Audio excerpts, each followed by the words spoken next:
the only thing that ever seems to work for me, it doesn't seem to work for me to say to myself, I'm going to write about X. There has to be something that has moved me that I'm interested in saying something about.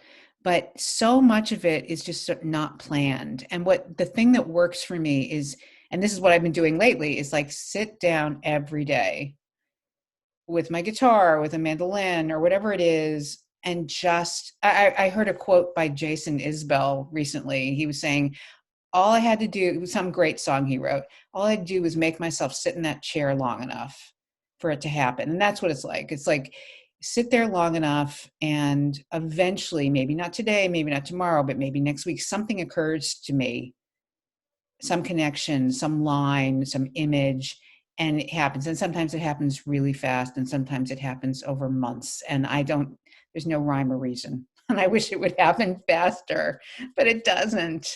And you know what? I don't care really. My goal is that if I can write something good, then I don't care how long it takes or how painful it is. That my goal is to write something good. I'm kind of the kind of songwriter that I have to have an idea, and then I go into my music room with my guitar and sit down and hash it out, kind of. And I try to write the lyrics at the same time as I write the music. Generally, I feel like that welds them together, in a way that makes more natural sense, rather than like writing lyrics and then trying to put music to it later. I find that doesn't work as well for me.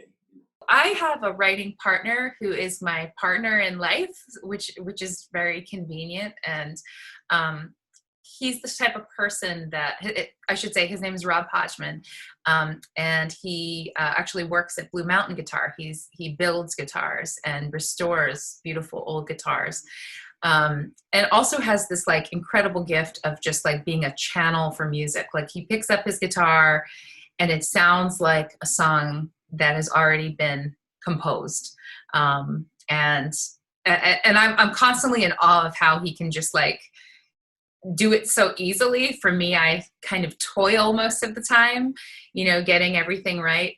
But this one, he had kind of started the chord progression and had like sort of fake placeholder words, but I could hear what those words were. I don't know why. I could just be like, oh, okay, I think I know what your soul is trying to say here. And this one's called All Right.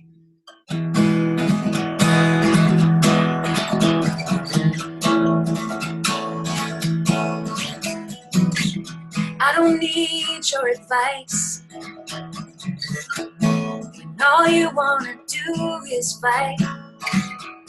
Don't wanna think twice, or I'll be waiting for the rest of my life. I'll make you feel alive.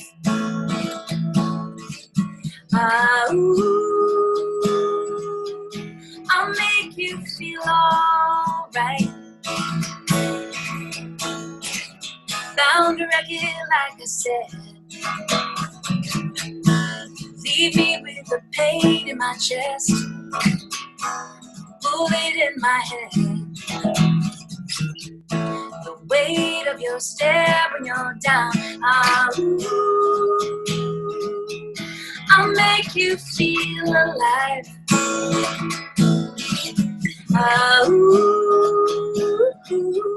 I'll make you feel alright.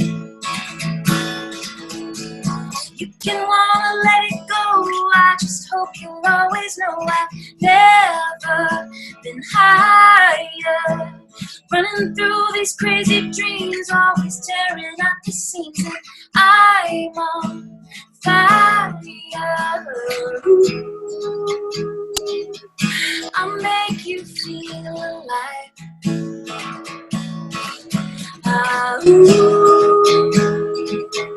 I'll make you feel alright.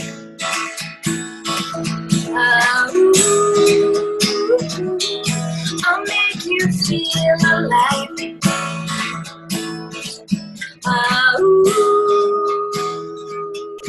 I'll make you feel alright.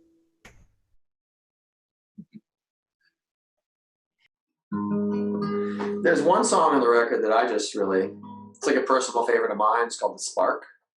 And on the record, it's with Ira Friedman on grand piano, my longtime keyboardist and friend. But I could play it for you on guitar. And, I think it's a song I put on there because I just felt like it could help people. There's a lot of people struggling, being by themselves and with various forms of depression and things right now. There's a fire that I've seen right behind your eyes, kind of desperation in the flame, like you're trying to live before you got to die, trying to bring some honor to your name, but you don't know how, and you don't know why. So damn hard to face another day, but you can't give up. Oh, don't give up.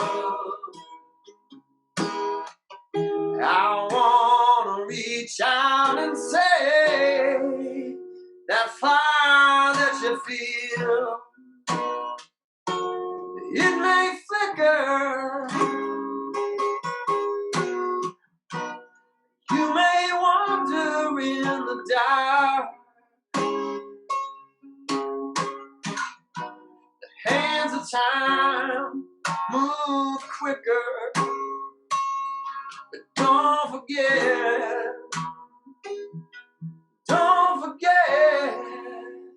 you are the spark.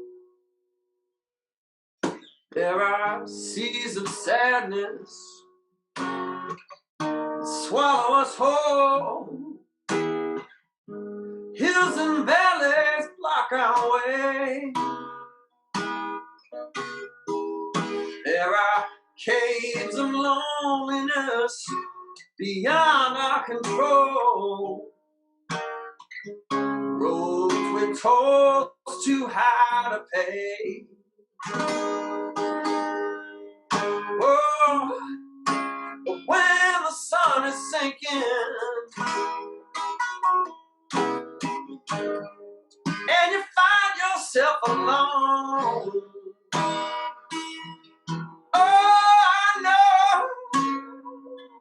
I know what you're thinking. It's time to find your way home. That fire that you feel, it may flicker, you may wander in the dark, the hands of time move quicker, but don't forget,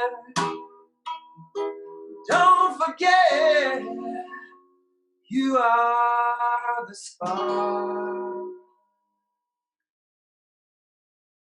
My song Land of the Living has a kind of a story around it. So that's a song about kind of the aftermath of 9/11. And my husband and I were living in Manhattan, downtown Manhattan, not about a mile north of where it all happened. So we weren't directly impacted or hurt, but we were around everything. And the song, okay, so it was not in any way, shape, or form something I planned on writing. In fact, I remember when 9/11 happened, I mean, in addition to everything else I thought and felt, I thought, how am I ever going to write anything again? I mean, this has taken over everything. It's just the most enormous thing that's ever happened. So it turned out that a couple of years, or maybe a year before, I had been, and this is just, it's the ways, at least for me, the way writing happens is so sort of unconsciously driven. It's like this really mysterious sort of process. But a year before, I coming home at LaGuardia Airport, and there's a a place where all the Muslim taxi drivers do their, prayers, where they're on their prayer shawls. And there they were by the cabs, everybody waiting for cabs. And I just thought that was just a really cool image. And I started writing about that, about them praying. And then I had nothing to do with it. I didn't know what I didn't know what it would be. So I just kind of left it. And then after 9/11, I remember I saw my friend John Gorka at a show, probably early November. Hadn't written anything. And he said, write down what you saw. And I was sitting somewhere around there, I think a few days later, maybe, I guess that was percolating in my mind. And I was in my hotel room, and I got back to the Muslim taxi drivers praying. And then it suddenly hit me, maybe they're praying for all of us. And then it was like, oh, that's what this is about. And then I started writing that. And then what happened, a few days later, my husband and I were in Las Vegas. And I want to say that he and I wrote this together. His name is Rick Lippin. We write all the songs together. And there's a faux Statue of Liberty in Las Vegas. And it was surrounded by flowers and cards and photos of, sort of a memorial to 9/11. And that inspired that image. Let me think. I had this line from another song that never got finished about holding on to something for life. And he said, it's like the Statue of Liberty is holding on to that torch for life. And then it was like, okay, here's what happened. So, I come home from LaGuardia, and there's the smoke in the air, and there's the pictures everywhere, the photos of the missing, and then walk by the fire station, which happened. And there were cards and flowers to the missing firemen. This is down the street from where we were living. And then the last verse also happened, which was we got in a taxi a few days later. In fact, I remember it was Rosh Hashanah. And he told us he'd been beaten up because they said he was a terrorist, because he was clearly Middle Eastern, some form Middle Eastern. And the song just kind of happened in about a few hours between all of those images and memories. And then the last thing I'll say about it is I had this idea. Oh, I know what it was. Well, I didn't know. I had pieces of it. And before I ever brought it to Rick, my husband, I remember hearing Laura Bush, of all people, on the radio talk about something about the land of the living. And I grabbed that. So it was completely and utterly unplanned. If I'd planned it, I could never have come up with it. Late afternoon back in New York town, waking up as the wheels touch down, pick up my guitar and walk away. Wish I was going home to stay. Line of taxis, I wait my turn. Tire and asphalt, exhaust and fumes. Beside the road on a patch of ground, taxi drivers are kneeling down. Neath the concrete sky, I watch them pray, while the people of the world hurry on their way. I think they're praying for us all today, the stories that fell from the sky that day. This is the land of the living. This is the land that's mine. She still watches over Manhattan. She's still holding on to that torch